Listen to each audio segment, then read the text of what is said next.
Hello my friends, welcome to my corner. We are continuing our journey through the 1001 Nights, and with this video I'm going to start talking about volume number 2. Okay, we're going to cover hopefully about half of this volume in this video, so that would take us hopefully to half of the 1001 Nights. And just to remind you, or if you're new to these videos, this vlog, what I'm doing is I am sharing with you my notes from my journals. Okay, this was the only way that I thought I could do this without going absolutely insane. So basically I am touching upon the stories that caught my attention from this second volume. So I want to start with the story of Khalid ibn Abd Allah al-Qushayri and the lover who confessed theft. Okay, it's a rather long title there, but this one is told on nights 297 to 299. It's the story of a man who is put on trial for theft. Okay, he says he is indeed a thief and he is guilty of this crime, even though he is given an opportunity to attenuate the circumstances. So we have somebody here who is blaming himself. He's about to have his hand amputated when a young woman interrupts the proceedings and says she tells the truth about the matter. Okay, so it's very interesting how we have this guy basically saying, you know, yes, I am guilty, but at the very last moment he is saved by a woman who tells the story of how things actually happened. Then on nights 299 to 305, I wrote down the story of Abu Muhammad the Sluggard. Okay, and in this one, a monkey tells Abu Muhammad that the monkey will help him marry a beautiful girl. And he asks Abu Muhammad to do a couple of things in return, which seem very easy to do and unimportant, you know. So Abu Muhammad says, okay, I'll do that, you know, I don't mind. But as it turns out, the monkey has ulterior motives. So the message of this story, or one of them, is be careful who you trust, right? It's a story against naivete. It's like, you know, be careful, because people always have, and monkeys apparently, have ulterior motives sometimes. So you don't want to suffer the consequences of that. The story of Ali Shar and Sumurud I also liked. This one you can find on nights 308 to 327. It begins like the story of a prodigal son. Okay, so basically you have a character here who decides to go into the world and squander his wealth, okay, and his inheritance on a life of dissipation, basically. He arrives at a place where there is a slave girl being sold. And the funny thing about this slave girl is that she has power to decide who is going to be her owner.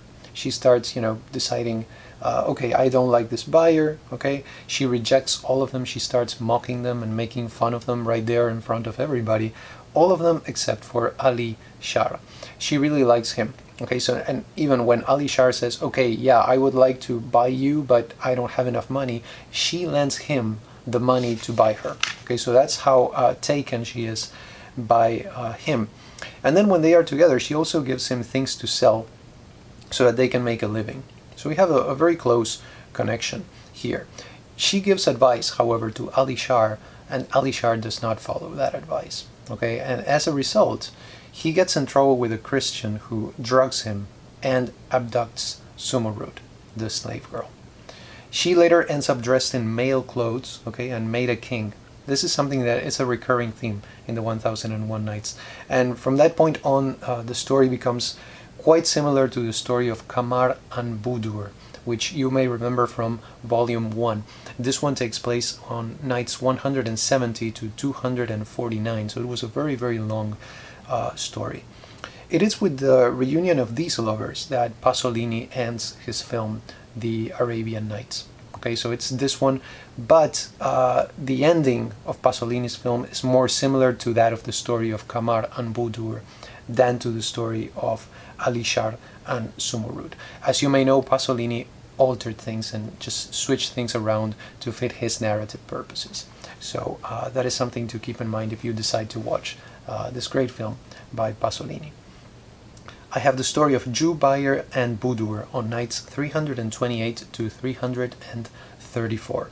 Okay, This is also a story of lovers that are kept apart, but it is told from the point of view of the person who brings the lovers together. So we have a little bit of an alteration right there. And in this story, the male lover actually changes his mind. He does not seem to be interested at first. When the explanation comes as to why he changes his mind, I was not entirely convinced, but I thought it was still a good story. You know, it's just a story to pass the time. There's really no wow factor in this one, but it works. You know, it worked for me because I wrote it down here. Then the story of Al-Mamun the Yemeni and the 6 slave girls, nights 334 to 338. And this is a good time to mention something about the 1001 Nights that is often neglected. And that is the fact that there is a lot of poetry in the book. Okay, throughout the book. Of course, this is a narrative book. It's mainly about storytelling. But there are poems throughout the work. Okay, and they are very, very good poems sometimes. In this one we have 6 girls of different colors, right, different races and or ethnicities, praising their own beauty and deriding the beauty or the appearance or the qualities of the other girls. So it's a kind of poetic, rhetorical entertainment, if you will. There is not really much of a story here, but it is still a very interesting episode, you know, and it does have great poetry here. A great example of how the 1001 Nights is also a book of poetry. Then what do I have? Okay, The Man Who Stole the Dog's Gold Bowl, nights 340 to 341. I like the setting of this one. Okay, there's a destitute man who arrives at a rich, wonderful looking town. Okay, it's like a lavish place, and he takes a dog's gold bowl with the permission of the dog. Very interesting situation we have here. He then becomes rich, and he decides to go back to this town in order to give the dog's owner a present. Now he finds when he comes back that the city is now in ruins. So I really like that, you know, that idea of, okay, prosperity, but a few years later everything is in ruins, and the story basically tells you why and how that came about. The Wali and the Clever Thief in Alexandria, nights 341 to 342.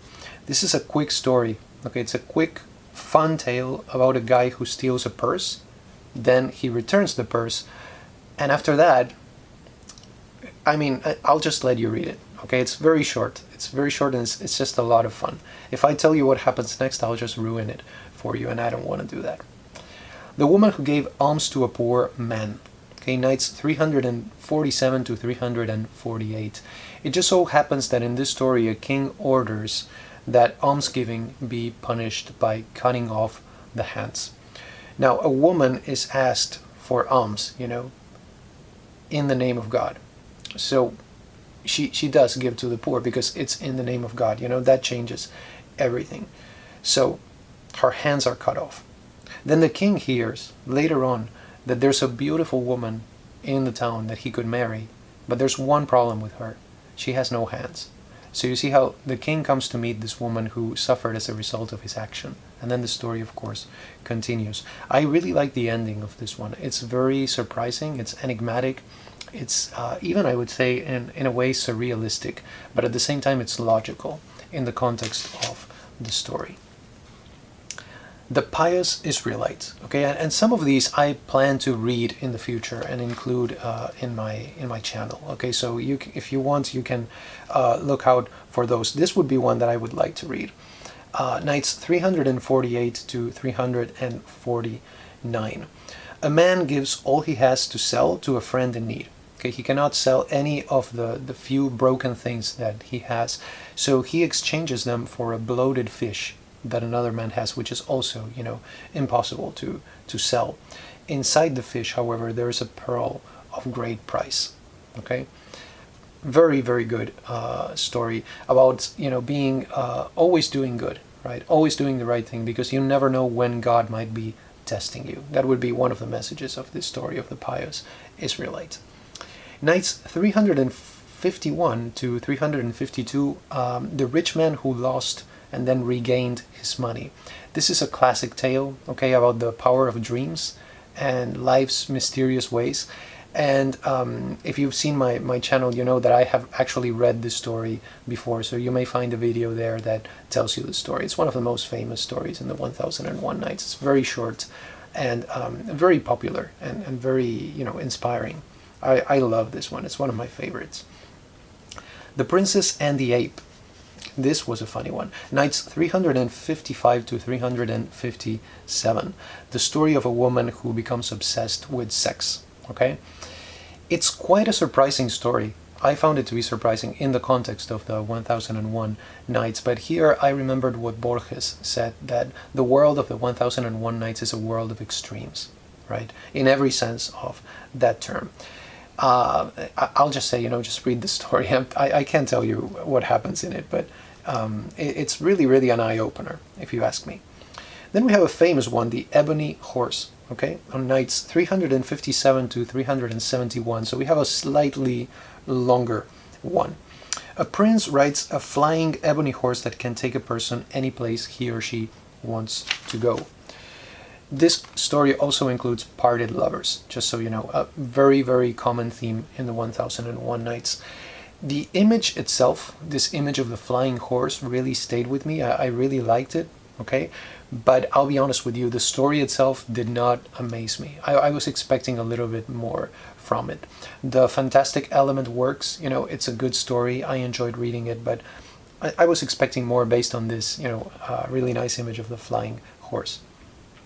Nights 371 to 381, Uns al-Wujud and al-Ward fil Akham. It's a beautiful story. Okay, it's also about parted lovers. Now, don't let that deter you, okay? If you find that, okay, so many stories about parted lovers, really, some of them are very good, even though this is a theme that is repeated quite a bit throughout the book. It's very well told, and the story itself really is a sequence of memorable moments. It's really nice. Al-Ward is the daughter of a vizier, and she falls in love at first sight with Al-Wujud. Now, her nurse tells her there is only one cure for passion, and that is union of the lovers. Okay, there is no other way. How do you achieve the union of the lovers? By exchanging messages, tender words, and greetings. So the two lovers begin to exchange poems. Okay. Now, the problem here is that the vizier finds out, and he banishes Al-Ward to the mountain of the mother who lost her child. Al-Wujud, of course, is devastated, so he goes in search of his beloved. He meets a lion who listens to his story. Look at that image. I mean, I love the images here and the situations. Then he also finds a hermit in a cave who is also lovelorn, just like he is. Okay. Eventually, you know, Al-Wujud reaches the island, and there he finds 5 cages, each one of which contains a different type of bird. And at each one of those moments, at each one of those cages, he recites a poem. We have wonderful, wonderful situations here and wonderful descriptions. And that is the story of Al-Wujud, right? But at the same time, Al-Ward also goes out in search of her beloved. So they're both looking for each other at the same time. It's really one of the stories that I enjoyed the most. Next, when we get to nights 381 to 436, we have a really long string of very, very short stories. This is uncommon, okay? Many of the stories in the 1001 Nights, I would say most of them are pretty long. But here in the middle of this, you have this really, really, you know, long string of very short stories. Some of them, the first of those, like starting on night 381, there was like a series of erotic love stories, that kind of thing. I didn't find really any of them that actually spoke to me, like not enough to mention them specifically. I enjoyed reading them and everything, but that was about it. So I'm going to tell you about the short stories that I really, really enjoyed. One of them is The Miller and His Wife. This one can be found on nights 387 to 388. This one is about the dangers of not keeping things to yourself. Like if you know a secret, if you have something very important that you know, don't just go and tell it to anybody, or even to somebody who's close to you, because you never know what might happen. In this one, a man knows about a treasure, so he decides to tell his wife. The wife tells their neighbor with whom she is in love. You see what I mean? It's a mess, right? So at the end of the story, you think, okay, if he had just kept his mouth shut, none of this would have happened. So Very good story. The Fool and the Knave on night 388. As I said before, these are short, so some of them take place in only one night. Two men here steal a foolish man's donkey by making him believe that the donkey was actually a human being in the first place. It's a very funny story. It's almost like a little joke, you know. And these are other, you know, stories that I might read in the future. Like, for instance, The Fool and the Knave, or this one, The Pious Jewish Woman and the Two Evil Old Men. Okay, this is on night 394, and this is a story that I actually knew about. I was really happy to find a familiar story in the 1001 Nights. This is none other than the story of Susanna, which you may find in the Catholic Bible. Book of Daniel, chapter 13. Okay, it has to be the Catholic Bible because the Bibles of other denominations do not include it. Why do they not include it? This part was originally written in Greek. Okay, so there's a difference there in the language. So that's why it's not part of the canon for some denominations. But it's exactly the same story. Okay, and basically what you have here is a story about Daniel's wisdom as a judge after two evil old men tried to take advantage of a woman. Okay, so it's a story about wisdom. And I was very happy to find it here because I had already read it in the Bible. Nights 397 to 398, we have the Caliph Al-Mamun and the pyramids. This is a very simple story. It's about a man who all of a sudden decides that he wants to destroy the pyramids. Okay, and after that we get a lot of information about the pyramids themselves. That's the story, basically. I really liked it because as a kid especially I was obsessed, I would say, with pyramids. I drew pyramids all over the place, so it was fun, you know, to get some information about them right here in the middle of the 1001 Nights. Following that, nights 401 to 402, the Pious Prince. Okay, and this is Harun al-Rashid's son who rejects worldly things and dedicates himself to finding God. Okay, and it's a very good parable, really, about just you know, abandonment to divine providence, as the saying goes. After that, we have two stories about the stupidity of schoolmasters. For some reason, you know, the figure of the schoolmaster is made fun of here. We have the schoolmaster who fell in love through what he heard. Okay, nights 402 to 403. A man finds a schoolmaster who is suffering. He is in mourning. Okay, and he says his beloved has died. So the other man asks him whether his beloved, the one who died, was beautiful. And the schoolmaster, who is in mourning, says he actually never met her. Okay, so it's just a funny story, you know, that makes us ask ourselves that eternal question. Okay, a question that has been posed by that great philosopher Hathaway. What is love? You know what I mean? So this is a story that explores that. Night 403, we have the foolish schoolmaster. Okay. In this one, a man basically decides that a certain bodily part in his anatomy has no purpose. So, I mean, just read it, okay? It's really, really funny in a pathetic sort of way, and you should experience it for yourself. There's a story right there about a cunning schoolmaster, now that I see this, who wasn't able to read or write. So, you know, in order to balance things maybe a little bit, you have stories about foolish schoolmasters, but there's also a story about a cunning schoolmaster right there. Night 404, the king and the virtuous wife. Okay, in which a king develops a desire for a man's wife. She gives him a book detailing all the punishments that await fornicators once they get to the afterlife. The second half of the story is just very interesting in its use of metaphor. Okay, but you have a very interesting situation here. It's like this guy tries to approach the wife, and the wife gives him a book. This is what's going to happen to you if you try to do this. Abd al-Rahman al-Maghribi and the Ruk, night 405. It's a fantastic story that features that mythological bird. In English, we know it as the roc, R-O-C, right? It's enigmatic, and what I like about it is that it doesn't really try to explain away the mysterious. You know how some stories try to give you an explanation, and in the process they simplify things, and something is lost right there. Well, some things are just beyond our comprehension, you know, and this story understands that, right? It doesn't try to explain things away. Ali the Cairene Merchant. I have knights 424 to 434. In this one, a man gets counsel from his father, okay, who dies soon after. So the guy is depressed, he just wastes his entire inheritance, and later on he goes on to live in a haunted house. So we have an interesting setting here too, where a genie lives. There's a great fortune that all of a sudden falls on him from above, like literally, like, you know, gold coins and things like that. Then he gives advice to his son, so you can see how things come full circle here. The story that began with the advice from the father ends with advice to the next son, you know. So one of the longer stories in this section, you know, you have 10 knights right here, but it's really, really good. Another one that I enjoyed was The Pilgrim and the Old Woman.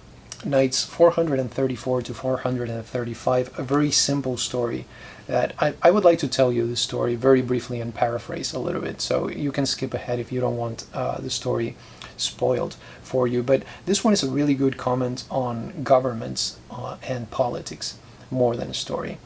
You have a very hungry man in a strange land who finds an old woman who gives him to eat snakes and to drink this bitter water. Right, so the young man says he comes from a land where there are, you know, there's plenty of delicious food and lots of riches and everything, and he asks the woman, why do you stay in such a horrible place where all you have to eat are snakes, you know, and all you have to drink is this bitter, dirty water? So the woman asks him, she tells him, I have heard of that land where you come from. Don't you guys have an oppressive government? Like, don't you have a ruler that is, you know, sort of a despot and all of that? And the man says, well, yeah, now that you mention it, we do. Okay. So the woman asks him, what good is all that food and all those riches and all those wonderful things if you are oppressed, if you don't have freedom, right? So it's a nice little comment. You know, it's a very good story. I really liked reading that. The Slave Girl Tawadud, okay, knights 436 to 462. We have also a rather longish one here. It's not really a story, but in fact, I would say this is an Islamic catechism, okay, because you have a group of wise men who question a slave girl about matters of faith and religion, and she knows more than all of them, okay? So it's really, you know, her knowledge of the Quran is just astonishing. And, you know, it's another text that I would say it extols the wisdom of women, especially in particular the virtue of women. And in this case, we have a slave girl. I love this story. I thought it was really, really good. On nights 462 to 464, we have 3 stories about men who are called by the angel of death. Okay, I'm just going to mention that. So the themes here are the fact that death cannot be postponed, and also the idea that no matter how rich you are, you know, we are all equal when it comes to death, right? We cannot, you know, postpone that moment. So those are the stories. I would like to mention Alexander the Great and the Poor King. Okay, 464 is the night where this one takes place, about the futility of material possessions. Then the Jewish judge and his virtuous wife. Okay, 465 to 466, in which a wronged woman becomes a healer, and by a twist of fate also ends up facing those people who wronged her before. I also have the Shipwrecked Woman, 466 to 467. In this one, a woman with a baby rejects the advances of a man, and later on she finds herself on a ship's plank holding the baby, right, in the middle of a storm. The man throws the baby into the ocean. It's a story about virtue rewarded. Okay, another one of the themes of the 1001 Nights. I also liked The Pious Israelite and His Wife, nights 468 to 470. A man in this one would rather jump from a roof than give in to temptation. And after that, the story gets a lot more fantastic. There's a huge jewel that appears all of a sudden. So, you know, look out for that. I also enjoyed The Smith Who Could Put His Hand in the Fire. It's a little story, nights 471 to 473, that basically tells you how that happened, okay, how this man was able to acquire those powers to do that. It would be at this point exactly that we would be at the midpoint of the 1001 Nights in terms of pages, of numbers of pages. But I wanted to mention just one more story and to end with this one. This one takes place on nights 482 to 536, okay? It's Hasib Karim al-Din and the Snake Queen. It's a fantastic story that features, for instance, the Snake Queen of the title, okay? Fantastic beasts. And it also includes within it the story of Bulukiya, who goes in search of Muhammad and finds many adventures along the way. And within that story of Bulukiya, so we have a little matryoshka thing going on here, we have the tale of Jansha, which begins on night 499. And I will tell you more about these in the next video because I am also running out of time. But if you're still with me, thank you so much. I hope that you will continue to accompany me in this journey through the 1001 Nights and the stories that caught my attention from the collection. Thank you so much for stopping by, and have a wonderful day.